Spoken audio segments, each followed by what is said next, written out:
So, the war on anime continues as Steam has started removing anime games without any notice at all whatsoever, just straight up removing them. Well, Steam, it looks like you have horribly screwed up. Hey, what is going on, everybody? How are you all doing today? I hope you all are having a wonderful and fantastic day today, and if not, hopefully you all will have a better tomorrow. So, Steam has now started banning anime games. As if it wasn't already enough to have the issues that's been going on with anime, which we've been seeing a lot of censorship, we've been seeing a lot of bans, removals. I mean, we're just seeing multiple platforms, right? We're seeing them just look at anime and think, oh, well, it's problematic, obviously. And now here we are with Steam. Steam's doing the same thing now. Steam bans adult visual novel months after raising censorship fears. Updated. And as we know, Japan has been very afraid of a lot of these issues, and here we are again with Steam raising more concerns.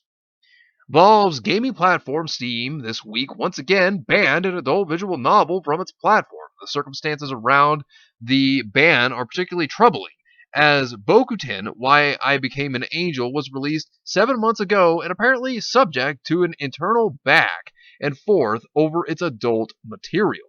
Developer Overdrive and publisher Manga Gamer revised their adult visual novel specifically for an all-ages Steam release, only for their product to be removed from the platform. It remains unclear why Bokoten was removed, as the developers say they have not received a notice from Steam explaining the removal. Nor did the team add any additional material to the game since its release last December. Oh, I can guarantee you why it was removed. It's because, they're out to get anime. It's the very same Puritans who went after tabletop gaming, the same ones who went after comics, video games, and now here they are going after anime. It's exactly who it is. Steam is the biggest digital distribution of PC, Mac, and Linux video games, making developers' presence on the platform essentially mandatory. Adult visual novel developers commonly work with Steam to reach a compromise that allows adult games onto the service with 18 plus material removed or censored, while this takes additional development time for games where sexual content is integral to the story. Companies see cooperation with Steam as a bargain worth making. Inclusion on Steam boosts sales from exposure to a larger audience. And creators can always host off-site 18 plus patches to reinstate adult material. Well, that seems pretty reasonable, right? Until, of course, they start removing things. Until they start just like taking it straight off without any explanations, and then it becomes a problem. The Bokoten team spent months getting the game sanitized for Steam, cutting all nudity, rewriting, skipping scenes, and anything explicit. It passed Steam's harsh review, and it just vanishes with no notice or explanation. So just completely gone. Release games are generally considered safe from Steam censorship as a product in question has become available to consumers. Given Valve banned Bokoten 7 months after release, Steam's actions raise questions about the adult material's future on the service and whether developers can trust Steam to keep their promise to host all ages versions of adult games. Oh, I can guarantee you what's going to happen. It's going to get to the point where they're going to pick at anything that they just find as problematic, and then they're going to just remove all of it. That's what they're going to do. That's what they're going to do. That's what I'm betting right now. Even if it's been censored, and removed the scenes that would be risky, they're going to go after it. Gutted to hear about Bokoten being removed from Steam. It was always assumed that once you were on, you were safe. Not in the modern day. People aren't. Oh, nobody's safe at this point. If a game passed their approval process once, the least they could do is send word that their rules have changed and allow you to make edits. Meru, the CEO of English localization company Love Lab, wrote on Twitter, "The problem seems to be with Valve deeming anime-style characters to be underage, and then not allowing these underage characters to even make a risque joke, or something along those lines. I honestly don't even know at this point." Now, see, this sounds familiar because we've heard this from Patreon themselves saying that, they're removing artists because of what? Oh, that's right! Because they thought that the style made the characters look like they were underage. Oh, so it's the same excuse all over again. We've heard this before, and now we're hearing it again from Steam. I mean, they're just clearly after anime. That's exactly what it is. Some visual novel fans believe Steam may be purposefully targeting not just adult visual novel titles, but Manga Gamer in particular. Games journalist Benny Cornelio claimed Steam pulled Yuri, or Woman Loving Woman anime visual novel, the expression Amuleto, by misleadingly claiming the game does terrible things to minors, while Corella acknowledged the game features a censored topless bath scene with a 17-year-old character that could technically meet Steam's rule against material that does bad things to minors. Other games with similar or more explicit depictions of underage characters, such as Galgun and Akabas Trip Undead and Undressed, have not faced removal from Steam. At the time, Manga Gamer implied the issue was rooted in phobia and lesbian relationships. The only conclusion we can draw from the feedback we've been provided with is that Valve now considers chaste romance between two women inherently sexual and thus inappropriate for all audiences outside adult context. Manga Gamer Public Relations Director John Pickett said of the situation according to Corilla's article. And then if you look down a little bit, while it's unclear why Bokoten was banned, it appears a similar internal issue is at play. An overview of Bokoten's Steam listing history on SteamDB shows Steam repeatedly labeled and then pulled the label for Bokoten as adult content. This back and forth began prior to the game's release during November 2019 and continued over the past year. The game's Steam statistics were temporarily pulled on July 10th and reinstated for July 14th before the game was permanently removed 2 weeks later. Whew, that's rough. Consumers can still purchase Bokoten from Manga Gamer, but for now, Steam's direct competitors, Epic Games and GOG, are out of the question for hosting the adult visual novel. Epic won't take visual novels, and GOG hasn't had a chance to review the title yet, Dodler told one fan. Ooh, that's rough. That really is. I feel bad for them. And I mean, this is what we're going to be seeing. They're going to keep going after anime. This is a big problem because they find it to be an issue. They find it to be problematic. And this is what they're going to keep doing. They're going to keep going for more series and they're going to keep pulling them. It's absolutely ridiculous. It's like how we've seen series that are light novels, manga, that have been pulled from an Australian store, as well as even Amazon. And we're seeing it still continue here now with games on Steam. It's absolutely ridiculous. The excuses they're making to try to say that, oh, well, it should be gone because it hurts children. How does this hurt children? It's fiction. How does this hurt children? Absolutely ridiculous. After contacting Valve for comment, Valve's vice president of marketing, Doug Lombardi, said Bokoten was removed after discovering an external patch that activated adult scenes with underage characters. In our initial content review, we missed content hidden in the game's depot that features adult content with underage characters, Lombardi told the Daily Dot. While not accessible in the game itself without an externally acquired patch, we were distributing that content depot through Steam. Therefore, the game would not have passed our content review. We notified the developer and improved our content review process to avoid this in the future.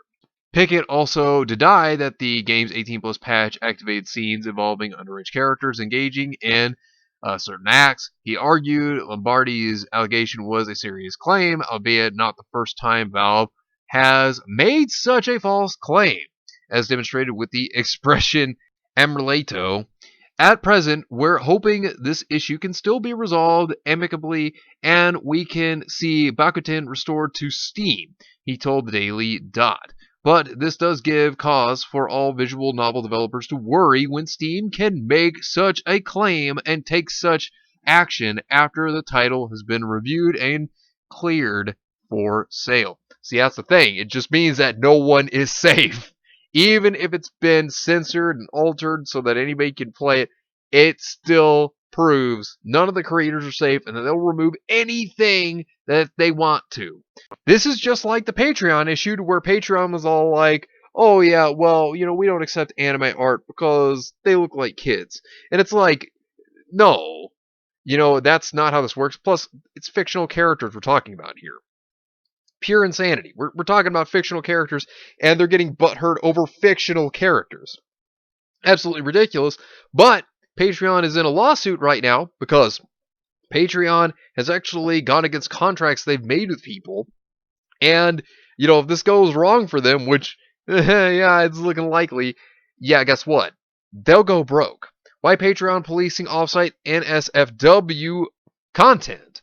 Whether by chance or force, Patreon's NSFW creators are increasingly ditching the site over its 18 plus rules. The latest casualties include a gay hypnosis erotica site and an adult anime artist who claims Patreon tried to exercise a scary amount of financial and public control.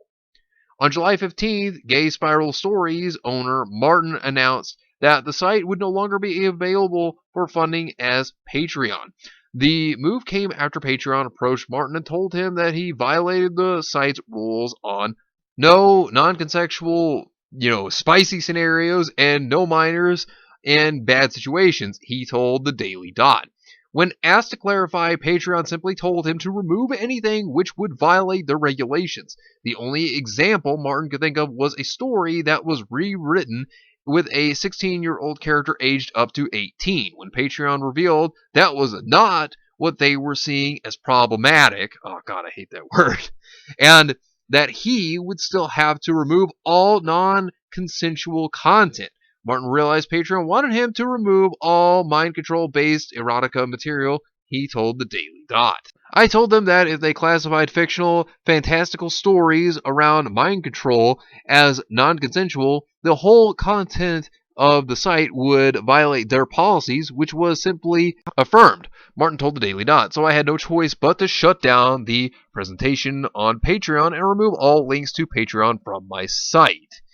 And see, that's the thing. They're specifically targeting whatever they want. That's what Patreon is doing as well. And Patreon is, like I said, in a load of trouble over this because they have been completely violating all their contracts with people. And people have been leaving their site because of what they've been doing. Another person on Twitter came out about this one, Kyoshu, and they had a lot to state. And they really went up against Patreon on this one. I mean, I gotta give them credit. They stood up to Patreon here.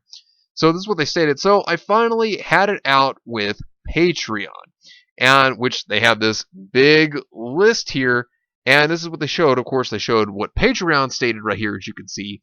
And they were trying to say that his art, was harmful, to minors. Which, like I said, this is fiction we're talking about. Okay, we're talking about fictional characters. Okay, I mean, this is absolutely ridiculous that Patreon's responding this way.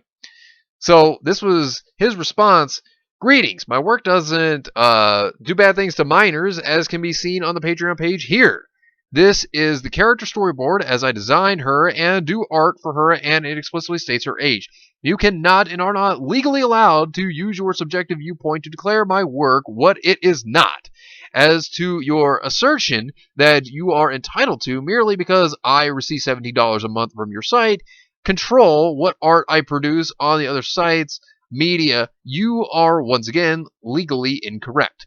Particularly when, as stated, the aforementioned character is of age as created. Since I created her, the fact that you make such an assertion is not only laughable, but in fact legally actionable. Hoo hoo hoo hoo hoo. Yeah, exactly.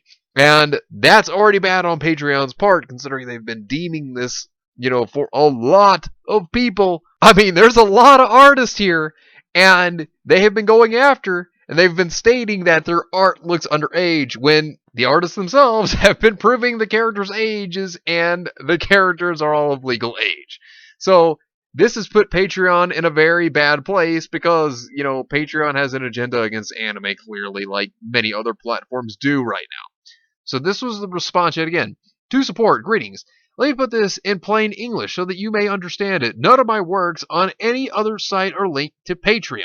None of my other works in any other medium are supported, funded by Patreon. Even if you consider the laughable sum of $70 a month funding my artwork in any form of reality, you do not exercise control over any of my other works postings on sites other than Patreon, as that is not your purview and Patreon is not linked to them in any shape or form. The sheer arrogance of your wanting me to edit any of my other online profiles that are in no shape or form any longer linked to Patreon is denied and not within your power to ask. And that's true. Patreon can't do anything to anybody that doesn't have anything linked to them. This is a big screw up on their part. And this is where he goes on to continue what was stated here. So, of course, you have Patreon again, saying the same thing, further making themselves look worse. And then the artist responded, and this was good. This was a good response. Once again, I have the displeasure of discourse with you. It seems you are likely not getting the message. I have been more than accommodating with your nonsense. I went out of my way to strip any potentially problematic content from my Patreon page and removed any links to Patreon from any other social media website I post my other work on. I informed you, in plain English, that it was not within your power purview to edit or censor my work that was not linked to Patreon. Yet you persist in attempting your illegal, immoral, and anti-ethical authoritarian censorship with me on sites and venues that are frankly none of your business. In light of that line you seem to be intent on crossing, I have decided to relay to you the message in pure, unedited, profane language in hopes that it penetrates the granite thick covering over your cranium and rings out in the echoing septic tank you call a skull. Fuck you and the fucking high horse you fucking rode in on. You can take your fascist, authoritarian, puritanical bullshit attitude and shove it straight up your ass with your so-called service, should you be able to fit it in there with your head so obviously lodged up your rancid asshole. I do not deal with self-important moral activists that think they can leverage the power of a platform to impose censorship on a free people contrary to the spirit of rights and guarantees of our nation that have been enshrined in our society since the onset. You and your ilk are nothing more than another flavor of power-hungry wannabe mini-dictators and authoritarian lickspittle. You are not worth my time or consideration any further. In that spirit, I have terminated my account and any association with the likes of Patreon until such time that you pop your heads out of your collective asses and realize just how fucking stupid you and your attempt to enforce your terms and guidelines outside of your shithole of a site really is, in hopes that you have a fucking miserable life to match your sparkling personality. Woo! Kyosho! Man, that was a good one, really telling them off. I mean, woo, spicy. But then again, when you also look at what's going on with anime, you also have where PlayStation itself, a rumor, mind you, but PlayStation could be censoring content in anime games for Tencent. And if you know China is worse than American censorship right now. Like, China is terrible. Like, that is terrible. And to see that, it goes to show why Japan themselves are so afraid right now of what's going on. Why they went to their own government. The Love Hina manga creator going to the Japanese government to try to ensure that they can keep their freedom of expression. It goes to show you what is going on. Why they're so afraid of this. Because they're aware of what's happening outside of their own country. They're aware of the terrible things that could happen. And see, this is why I say, Anime Gate. This is why we're here to try to gatekeep these Puritans out, because we got to gatekeep. That's the thing. I know people don't like it, but sometimes you have to gatekeep to ensure that the hobbies that you love and that you care about stay safe from insane companies like this, as well as Puritans on Twitter, for example, that go rampaging and raging over stuff like this. This is why I say now, we will stand. We have to gatekeep. We have to do that. As much as people may not like it, this is what you have to do. This is what you have to do to ensure that the things that you hold dear, you keep them safe. And that is what we will continue to do, is to stand for anime. But anyways, let me know what you think about this entire situation down below. Subscribe to the channel if you were new here. And make sure you were still subscribed, because YouTube is unsubscribing people from all their favorite channels. So make sure you were still subscribed to all your favorite channels. Hit the video with a like, and also be sure to share the video on social media. Spread the word and get it out there. It's greatly appreciated, and it really helps out the channel a lot. Also, be sure to follow me on Discord. We have a wonderful community there. Not only that, but it will keep you up to date on when the newest videos will be released, as well as any other upcoming events in the near future. So be sure to follow me on Discord. The link is in the description down below. But anyways, I hope you all have yourselves a wonderful and fantastic day today. And remember, if today was not a good day, tomorrow could always be better. Take care of yourselves and everyone around you. And have yourselves a good one out there, everybody.